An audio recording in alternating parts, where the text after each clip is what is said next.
Hello, dear student. This is Dr. Pooja Gupta. Welcome back to physics classes. Today, we will discuss 10 MCQ of subject physics.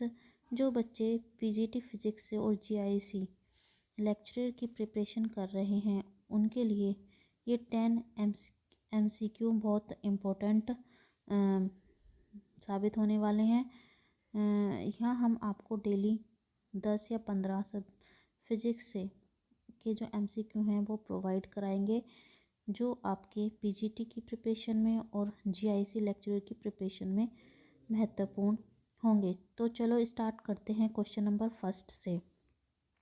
Question number first है, Fermi वह मात्रक है जो व्यक्त करता है। Option A दे रखा है इसमें, ऊर्जा, संवेग, आवेग, लंबाई।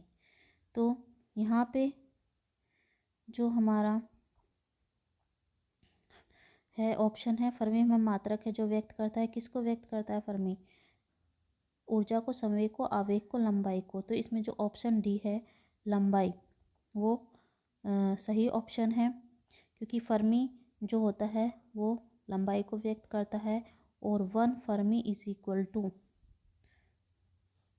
10⁻⁻15 मीटर होता है। जो इसमें ऊर्जा का मात्रक है, ऊर्जा का ऑप्शन ए जो है, ऊर्जा का मात्रक जो है वो जूल है।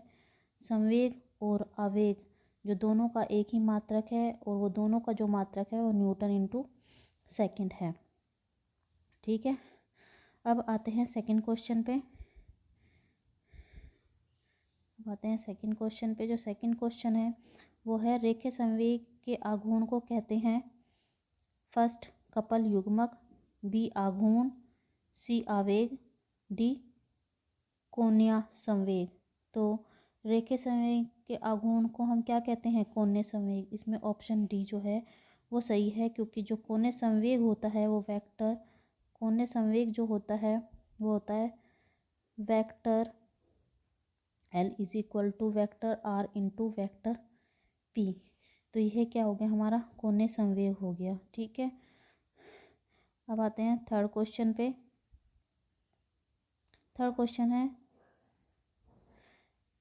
थर्ड है, निम्न कथन को पढ़िए, सही उत्तर का चयन नीचे दिए गए कूट के आधार पर करें। कथन ए, एक साइकिल चालक जो एक मोड़ 20 किलोमीटर प्रति घंटा की चाल से पार करता है त्वरण रहित होता है। कारण है उसकी चाल में कोई परिवर्तन नहीं हो रहा है। ठीक है, तो इसमें हमें बताना है कि जो ऑप्शन ए और आर में कौन सही है और कौन गलत है। ठीक है, दोबारा पढ़ लेते हैं एक बार क्वेश्चन को। निम्न कथन को पढ़िए तथा सही उत्तर का चयन नीचे दिए गए कूट के आधार पर करें। ठीक है, कथन ए है, एक साइकिल चालक जो एक मोड़ पर 20 किलोमीटर प्रति घंटा की चाल से पार करता है त्वरण रहित होता है। और कारण है आर, उसकी चाल में कोई परिवर्तन नहीं हो रहा है। कूट, ऑप्शन ए है, ए तथा आर दोनों सही हैं तथा आर ए का सही स्पष्टीकरण है। बी है, ए तथा आर दोनों सही हैं तथा आर ए का सही स्पष्टीकरण नहीं है। ए सही है परंतु आर गलत है। डी, ए गलत है परंतु आर सही है। तो जो इसमें हमारा ऑप्शन डी है वो सही है। ए गलत है परंतु जो आर है वो सही है, क्योंकि अभी जब कोई भी साइकिल सवार जो है वो मोड़ पर साइकिल चलाता है तो एक अभिकेंद्रीय बल उत्पन्न होता है, जिसके कारण अभिकेंद्र त्वरण उत्पन्न होता है। चूँकि मोड़ पर वृत्तीय गति है, अतः साइकिल की चाल में कोई परिवर्तन नहीं हो रहा है। स्पष्ट है कि ए गलत है परंतु आर जो है वो सही है। ठीक है, चलते हैं नेक्स्ट क्वेश्चन पे। नेक्स्ट क्वेश्चन है, एक वस्तु का विस्थापन समय ST आरेख निम्न है। हमें ST डिस्प्लेसमेंट और टाइम में ग्राफ दे रखा है। इसके संगत समय हमें V और T का आरेख होगा। इस जो हमें S और T के बीच में जो ग्राफ दे रखा है उसके संगत हमें V और T का जो आरेख है वो निकालना है। ठीक है, तो जो इसमें ऑप्शन ए ये वाला ग्राफ दे रखा है V T के बीच में, ऑप्शन बी जो है एंड ऑप्शन सी। तो इसमें ऑप्शन सी होगा, क्योंकि जो हमारा वेलोसिटी है वो डिस्प्लेसमेंट के ही कर्व को फॉलो करता है। जैसे कि हम जानते हैं कि विस्थापन व समय के आरेख के जो ढाल द्वारा वस्तु के वेग को व्यक्त किया जाता है। अतः आरेख का प्रारंभिक ढाल धनात्मक और कुछ समय बाद यह शून्य हो जाएगा। तो जो ऑप्शन बी है वो स्टार्टिंग 0 से किस में जा रहा है, हमारा धनात्मक में जा रहा है। एक पॉइंट पे आके इस तरीके से ग्राफ जा रहा है, यहाँ से चला पॉइंट पे आके यहाँ पे क्या हो जाएगा, शून्य हो जाएगा। और कुछ बाद शून्य होने के बाद दोबारा से क्या होगा, ऋणात्मक हो जाएगा। यहाँ ले तो ये तो हमारा क्या हुआ, नेगेटिव हुआ, पॉजिटिव हुआ। यहाँ से ग्राफ ऊपर गया धनात्मक, यहाँ शून्य हुआ और फिर नीचे गिर गया तो नेगेटिव। तो यह किसको करेगा, हमारे डिस्प्लेसमेंट के ग्राफ को ही फॉलो करेगा। ठीक है, अब चलते हैं नेक्स्ट क्वेश्चन पे। 5 क्वेश्चन है। एक जोन प्लेट कार्य कर सकती है केवल अभिसारी लेंस की भांति, केवल अपसारी लेंस की भांति, अभिसारी व अपसारी दोनों लेंस की भांति, न अभिसारी और न अपसारी लेंस की भांति। ठीक है, तो जोन प्लेट क्या होती है, इसमें कौन सा है, अभिसारी लेंस की भांति। क्वेश्चन ए जो हमारा जो ऑप्शन ए है वो सही है। जोन प्लेट एक अभिसारी लेंस की ही भांति कार्य करती है, क्योंकि जोन प्लेट एक ऐसी युक्ति होती है जिसका प्रयोग प्रकाश या तरंग प्रकृति प्रदर्शित करने वाली अन्य वस्तु को फोकस करने के लिए प्रयोग करते हैं। इस प्लेट में कई सारे संकेंद्रित छल्ले होते हैं। संकेंद्रित छल्ले मीन्स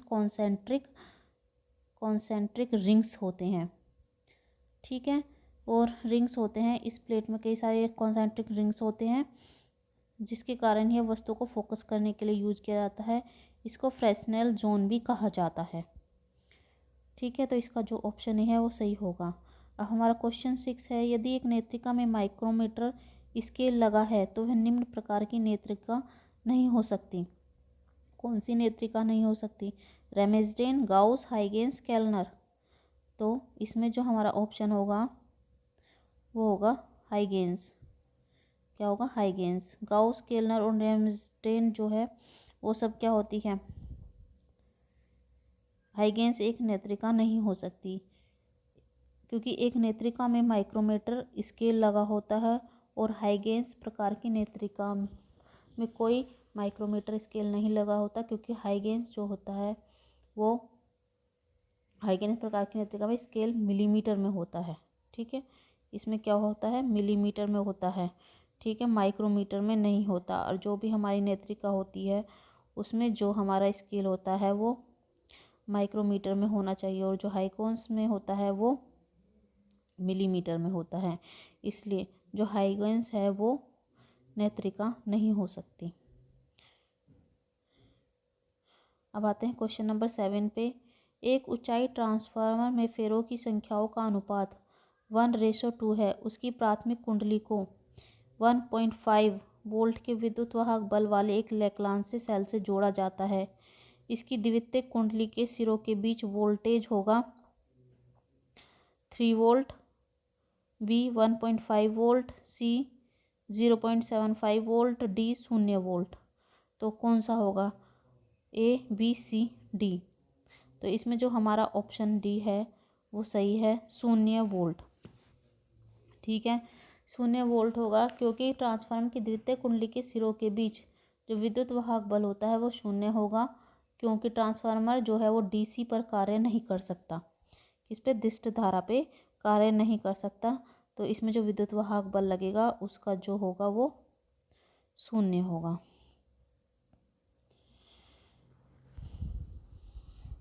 अब आता है नेक्स्ट क्वेश्चन। किसी शुद्ध अर्धचालक में गौण आवेश वाहकों का घनत्व ए ताप के साथ बढ़ता है, बी ताप के साथ घटता है, सी अपमिश्रण सांद्रता के साथ बढ़ता है, डी अपमिश्रण सांद्रता पर निर्भर नहीं कर सकता। तो इसमें कौन सा ऑप्शन सही है, किसी शुद्ध अर्धचालक में गौण आवेश वाहकों का घनत्व ताप के साथ, जो ताप के साथ है वो बढ़ता है। जो इसमें ऑप्शन ए होगा वो सही होगा, क्योंकि जो गौण आवेश वाहकों का घनत्व होता है वो ताप के समानुपाती होता है, टी के डायरेक्टली प्रोपोर्शनल होता है, और इस वजह से गौण आवेश वाहकों का घनत्व ताप के साथ बढ़ता है, इंक्रीज होता है। ताप के साथ क्या होगा, हमारा इंक्रीज होगा। ठीक है, अब चलते हैं नेक्स्ट क्वेश्चन पे 9। किसी इलेक्ट्रॉन की ऊर्जा ई तथा दी ब्रोगली तरंगदैर्ध्य लैम्ब्डा के मध्य लघुगणक ग्राफ है, तो हमें इलेक्ट्रॉनों की ऊर्जा E तथा तरंगदैर्ध्य लैम्ब्डा के मध्य लघुगणक लोग, ये क्या कह रहा है, लोग लैम्ब्डा और E के बीच क्या ग्राफ है। तो इसके बीच जो ग्राफ होगा कौन सा होगा, ए होगा, बी होगा, सी होगा। तो इसका जो ऑप्शन सी है वो ठीक है। क्योंकि कैसे आया ग्राफ, क्योंकि लैम्ब्डा इज इक्वल टू क्या होता है, H/√2m/E होता है। हम इसको हम लिख सकते हैं H/√2m और H/√E।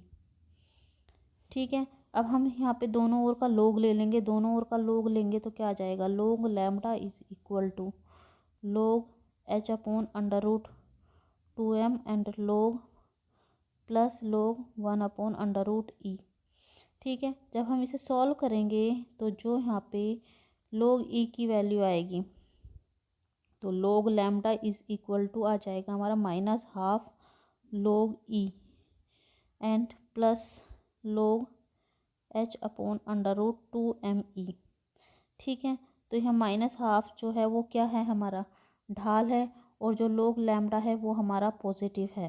तो यहाँ देखो लोग E जो है वो यहाँ से हाफ पे है और ये हमारा क्या है, पॉजिटिव है। तो इसमें जो क्वेश्चन सी है वो सही होगा। ठीक है। अब आते हैं नेक्स्ट क्वेश्चन पे। 10 निम्न में से कौन भौतिक राशि अदिश है, ए धारा, बी क्षेत्रफल, सी संवेग एंड डी कोणीय संवेग। कौन सी भौतिक राशि हमारी अदिश है, तो इसमें विद्युत धारा जो है वो एक अदिश राशि है। क्यों, जो विद्युत धारा है वो वेक्टर नियम का पालन नहीं करती, वो बीजगणित के नियम का पालन करती है। तो मिलते हैं नेक्स्ट वीडियो में और 10 MCQ साथ। हम ऐसे ही रोज़ आपके साथ जो है जो वीडियो है वो